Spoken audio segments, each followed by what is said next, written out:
Ngayon mga Paps, pag-uusapan natin ang tukod clutch. Ito ay naitanong lang ni Paps Edwin at ano daw ba yung mararamdaman pag tukod ang clutch. Okay, kaya natutukod ang clutch ay dahil sa maling pag-adjust ng clutch. Pwedeng nasosobrahan sa adjust ng clutch. Okay, so yun na yan. Kaya tukod yan kasi nasobrahan sa adjust. Now, ano yung mararamdaman ninyo pag tukod ang clutch ng inyong sasakyan? Well, number one dyan, sobrang smooth ng kanyang acceleration.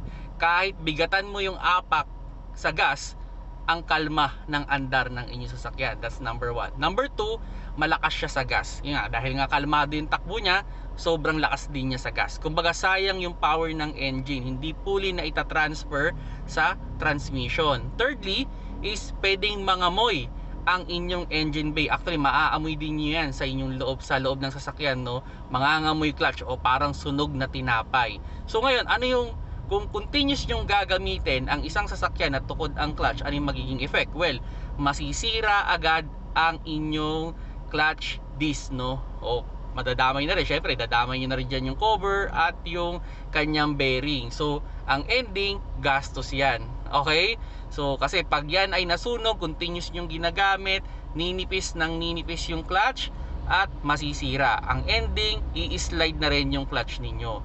Okay, so yun mga Paps, paalala ko lang, kung kayo ay mag-a-adjust ng clutch, dahan-dahan lang, huwag ninyong itotodo. Okay, kasi pag nasobrahan yan, yan ay tinatawag na tukod clutch.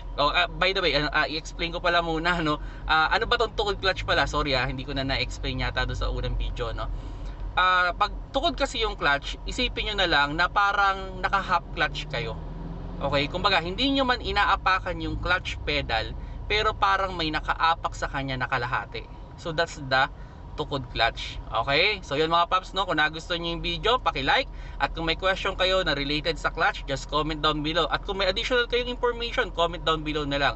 At kung di pa kayo subscriber ng aking YouTube channel, press sa subscribe button dyan sa baba, at sa Facebook, click lang yung follow sa taas, at sa TikTok, click lang yung plus sign. Salamat sa panonood, keep safe mga Paps.